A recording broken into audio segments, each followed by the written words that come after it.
Good morning. Welcome to another episode of the Advanced Q&A. I'm Amelia Thomas, your host, and I am excited to have you today. We have another set of 5 questions that my clients have asked me over a period of time that I want to share those answers with you.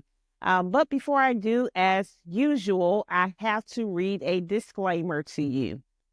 The information provided is for educational purposes only, and it is not intended as financial, investment, tax, or legal advice. Viewers should not act on the basis of any content without seeking the appropriate advice from a licensed professional. This segment does not create a client-advisor relationship.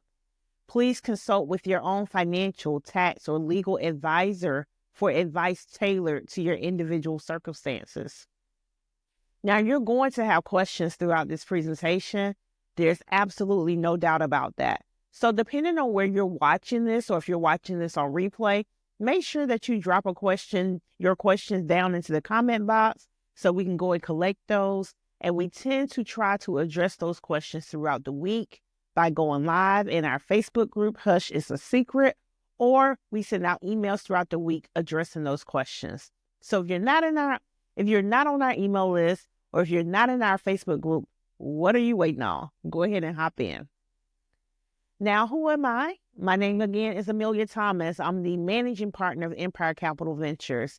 We are a boutique wealth management firm that helps 7- and 8-figure business owners generate 9 figures in wealth through advanced tax planning and wealth management. I am also the founder of the Secrets of the 1%. The Secrets of the 1% is an education and training consulting firm dedicated to eradicating the differences between Main Street USA and the 1%. We want to help those individuals, especially those from marginalized communities, be able to use the same wealth building strategies the 1% use to not only build their wealth, but to keep it, grow it, and protect it. So I'm super excited to be with you today. Now, I do not do this work alone. I have a group of ladies, or actually I have a team of people, but this is just a group of the ladies that are on the team. This is about a fourth of the team that helps me do the work that I do and help serve our clients. So if you ever see these ladies, make sure you say hello. But again, this is about a fourth of the team that's making all of this stuff a reality. Now, again, you're going to have questions, and I promise you I have answers for you. So if you have questions, make sure you drop those down into the comment box. All right, I hope you're ready, because we are now getting ready to go to question number 1. Question number 1. What are the best options for 401ks? How should I invest it into real estate? All right, so I'll do my best to break down this topic, because this is actually a rather complex topic. The first thing that I want to tell you is that if you are a business owner, you can have a solo 401k.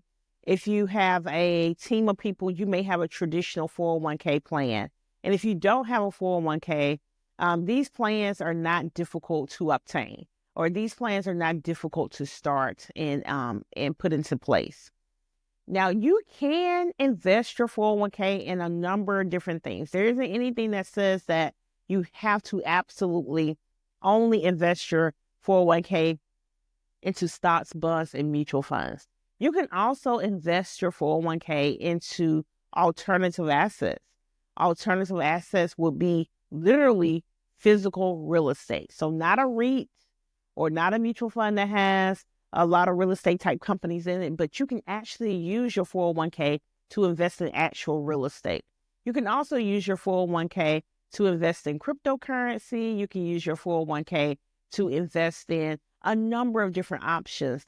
But the difference is that these are true self-directed accounts. So don't let these major investment companies fool you when they say, oh, this is a self-directed account. If you cannot invest into alternative assets, it is not a self-directed account in the way you would think of a self-directed account. Self-directed in their world just means we're giving you an option to pick between $5,000 mutual funds or 10,000 stocks, and you can pick whatever you want and invest in it. That is what they mean by self-directed. But what we mean by self-directed is that you're able to go out and invest in alternative assets. Maybe you have $1 million in your company 401k that you recently left, and you recently left that employer. You're going to be working for yourself, doing your own consulting business. You want to roll that money over into your own 401k that you manage, that you control. And maybe you want to be a private lender. Maybe you're like, hey, I know for a fact I can get 13, 14, 15% on my money every year by being a private lender. You would have to do that in a true self-directed account.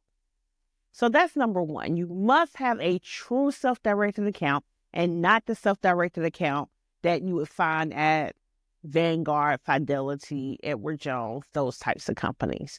And that means you need to have a custodian that actually allows for true self-directed accounts. And, now that I'm thinking about it, I may actually do an entire training on self-directed accounts one day, because there's a lot of nuances with those accounts. There's a lot of rules, regulations. There's a number of things that you can do to really take advantage of self-directed accounts. So if you want to use it to invest in real estate, you absolutely can. However, there is a word of caution. Many people invest in real estate because they want the tax benefits of investing in real estate. And if you invest in real estate in your 401k, you do not receive any additional tax benefits over and beyond what the 401k already offers. So what tax benefits do a 401k offer? It offers tax-deferred growth, and it can offer tax-deductible contributions. They're not always tax-deductible depending on your income, but that's it. For a traditional IRA, the money is going to be taxed on the back end. So you don't get the benefit of depreciation, accelerated depreciation, writing off losses, any of that in your traditional IRA or 401k if you are making contributions to this 401k and you're investing in real estate. And I think I may have actually misspoke there. So let me just go back and clarify. For a 401k, these are tax-deductible contributions. If you were using a traditional IRA, it may or may not be tax-deductible depending on your income.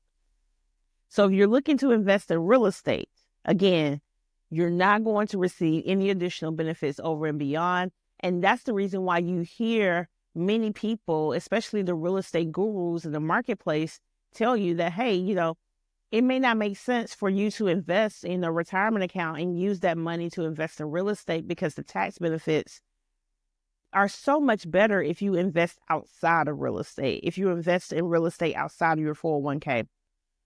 Some argue that it may be wise for you to just go ahead and cash out the 401k and invest in real estate directly. I do not recommend that you actually do that without talking to an advisor first. I don't make that recommendation without talking to an advisor first, okay?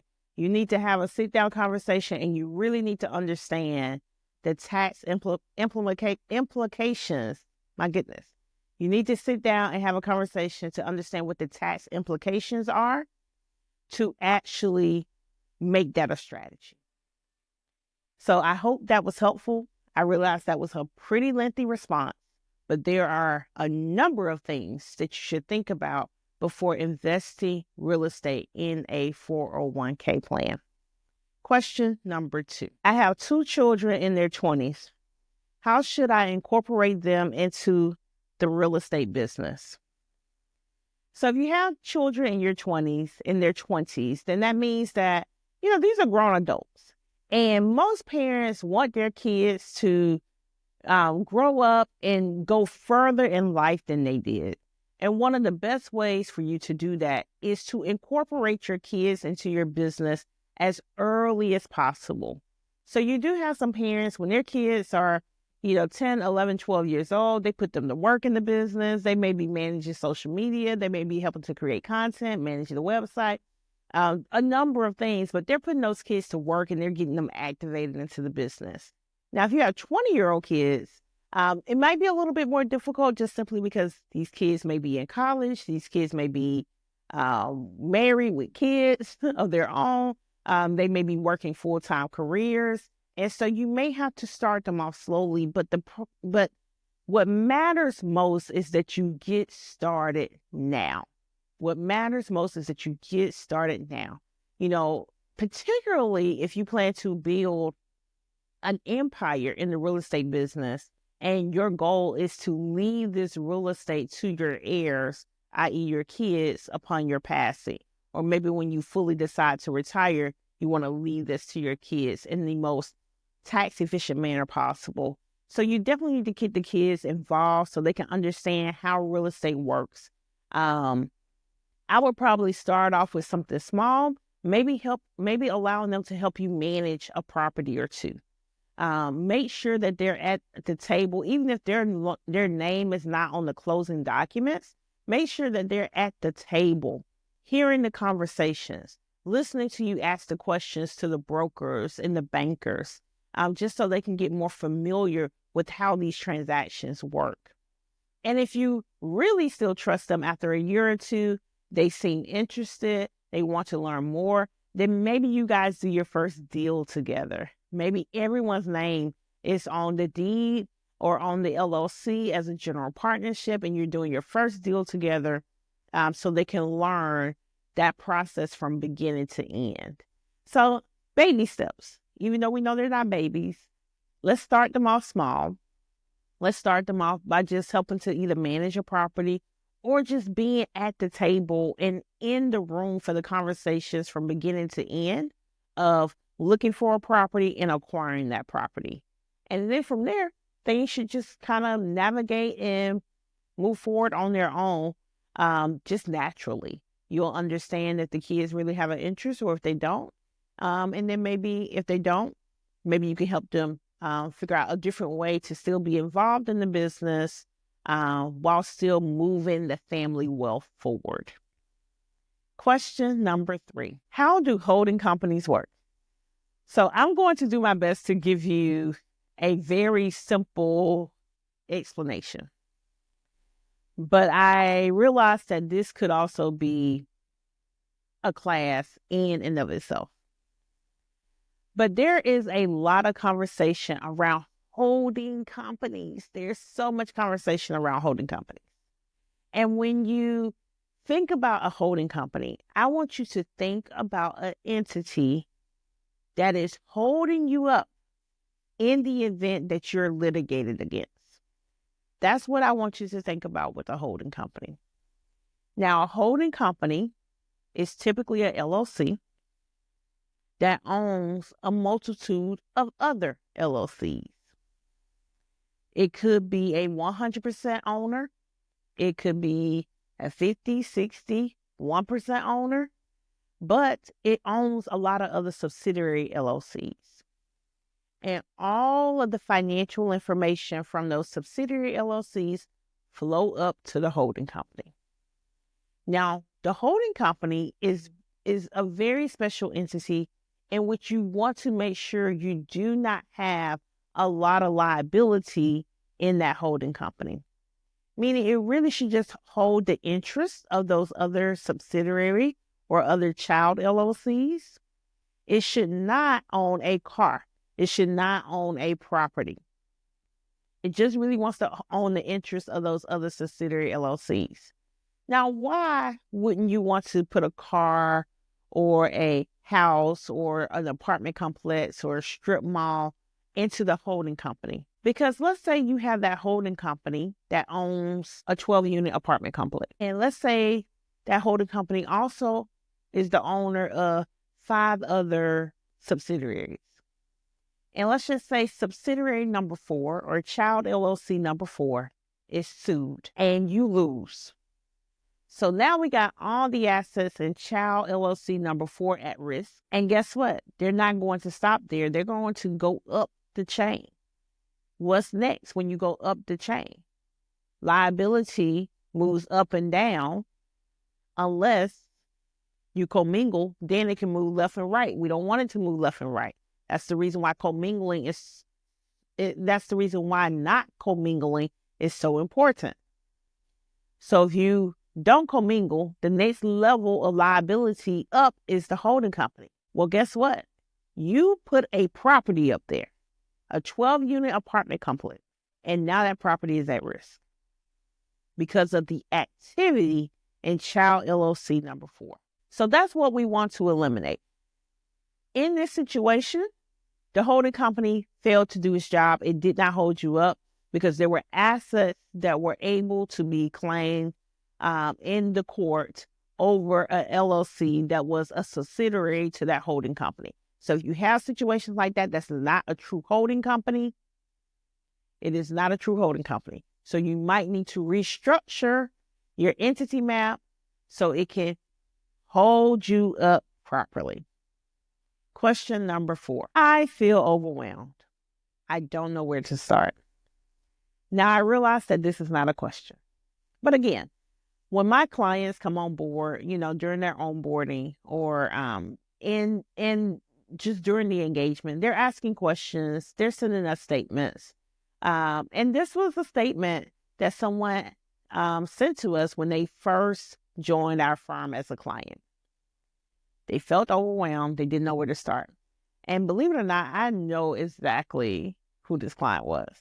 I remember. They had 23 properties. They had a gas station. They also had a strip mall. And they had very poor financials. And money was just going here, there, everywhere. They could not keep up with anything. They had a property manager. And believe it or not, the property manager was doing a pretty decent job. But they could not find the right money team to help pull all this stuff together so it made sense. And so that's really why they hired us. They hired us to help them build out their money team. They really couldn't keep track of a lot of their money, their assets, even their personal assets. They had things invested all over the place. They didn't know what was going on. So they hired us to build out their money team. We helped them get a really good in-house accountant in place just due to the type of activity that they had. They really needed an in-house accountant. We handle most of the supervisory work of the accounting department at kind of like fractional CFOs. We also handle the management of their personal finances. We have all of that in order now. We know where money is, where money should be going, where it should not be going.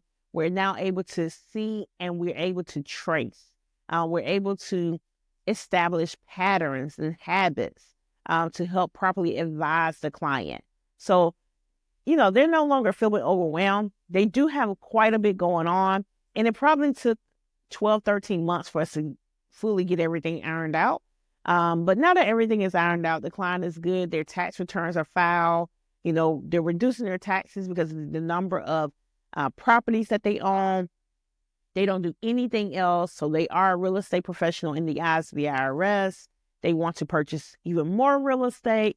And they will probably be at a tax-free or a zero game tax bill within the next couple of years. So really exciting for them. But they definitely came to us in a state of overwhelm. And it definitely took a while just to parse through every single thing that they had going on. We had to rebuild their structure, rebuild their wealth plan, get everything in their order, implement all of the new policies and procedures. But everything is smooth sailing now. So what more can you ask for? Question number 5. What strategy should I take to make sure I am financially ready to get married in 2 years and have kids? I am so glad this particular client asked this question. And the reason why is because, believe it or not, on Facebook, someone made a post and I commented on this post and they were like, what are 3 of the most important financial decisions you'll make in your life? And my responses were, number one, marriage. Number two, who you choose to procreate with. Not even the fact that you're having kids, but who you choose to have kids with is a major financial decision. And number three, your own ability and your own level of confidence that you exude to move your life forward. So confidence, self-confidence will be number three for me. But going back to the first two, the marriage and who you're choosing to procreate with, are really important decisions that you must be ready to make before you say I do. Regarding marriage, you and your significant other or spouse should really be on the same page about money. I don't really know the statistic now, but divorce, financial problems, financial infidelity, those are really high on the list of reasons why people get divorced.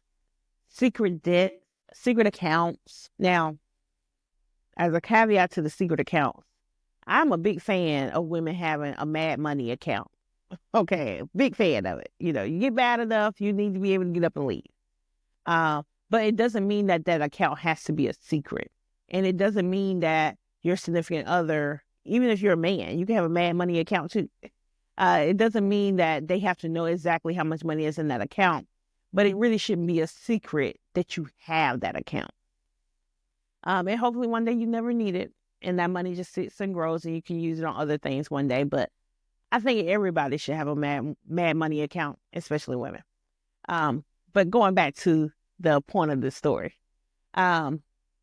sometimes if you're in the dating phase and you are noticing bad money habits, those are red flags you cannot ignore. If you notice that you're dating someone who spends every dime of what they make, nothing is going to change when you get married. They are still going to spend every dime, including every dime you make too. Now they have access to more money. That's a red flag. That's something you want to address beforehand.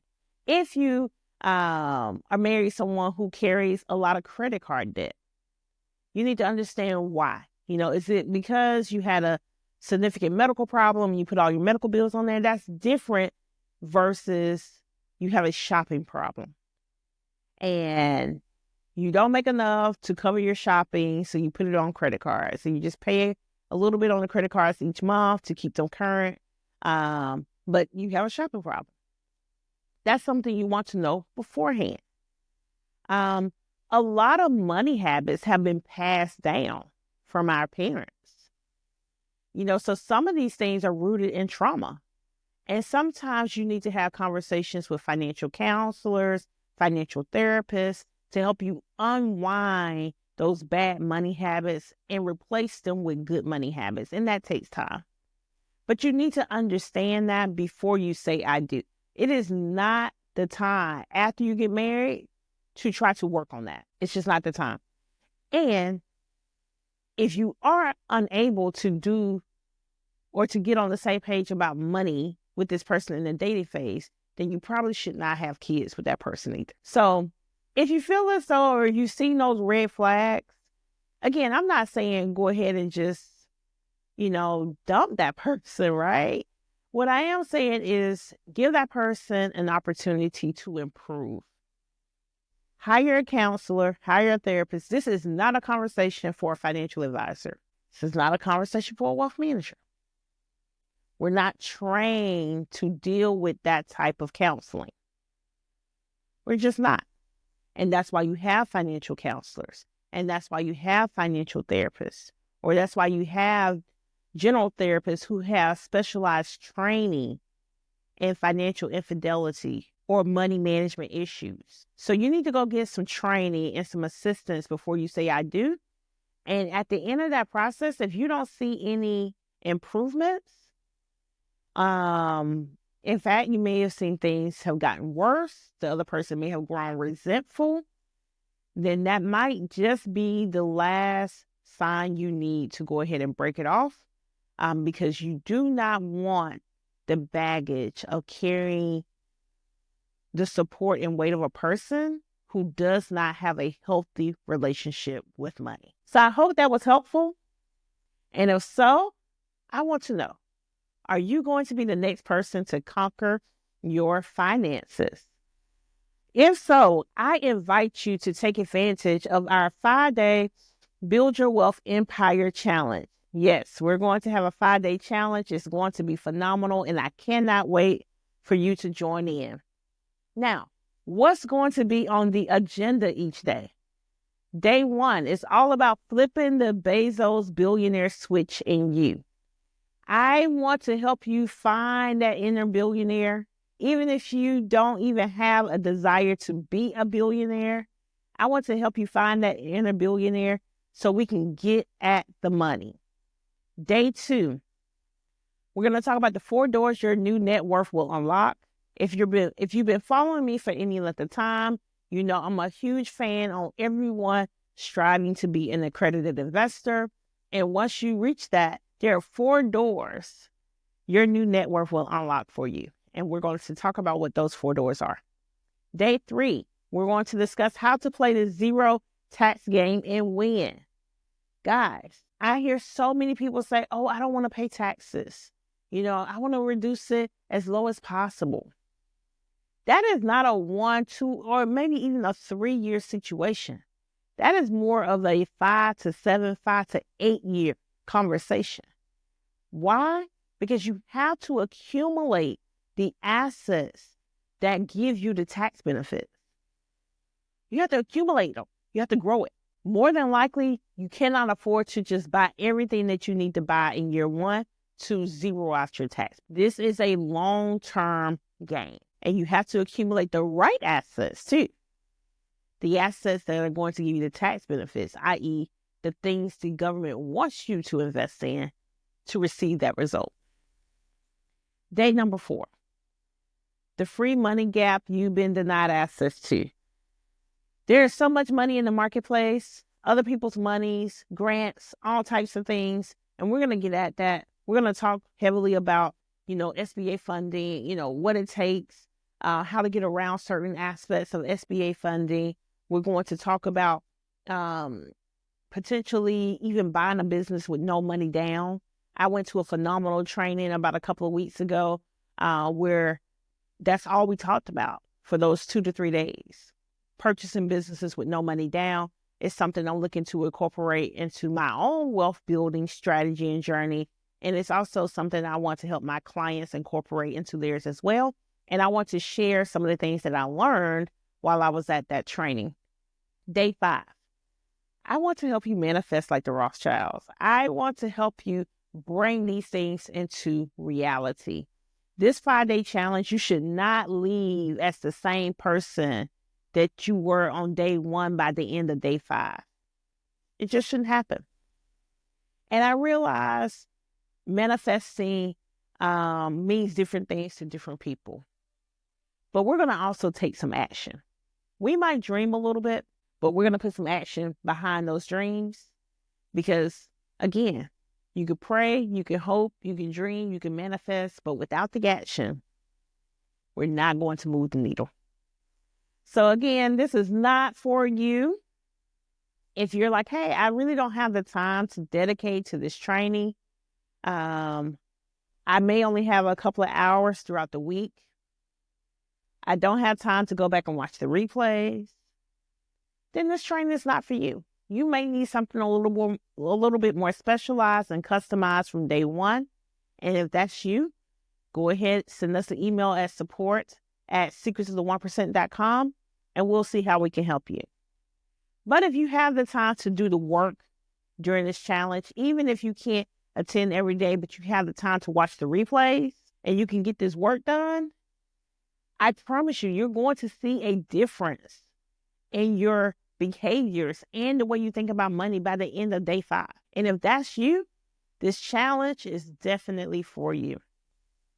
Now, if all this did was gave you the peace of mind that you are finally on the right track and making the right decisions for the legacy that you want to build for your family, would that be worth it to you? If all this did was give you the peace of mind that you finally found the missing piece of your money team, Would that be worth it to you? If all this did was answer this one lingering question that you just have been unsuccessful at getting the answer for, would that be worth it to you? Then if so, I invite you to join the 5-day Build Your Wealth Challenge. You can do so at www.buildyourwealthempire.com. The retail value of this challenge is $497. You won't pay anything close to that. Challenge registration is absolutely free. Absolutely free. Now, the path to success is to take massive determined action. And we want you to take massive determined action every single day of this challenge. Every single evening, I want you to do a little work on your wealth journey, your wealth strategy. And I want you to come to the call the next day prepared to address those questions. And you can do so by registering for free at www.buildyourwealthempire.com, www.buildyourwealthempire.com. Again, the retail value is $497. It is free to sign up for general admission.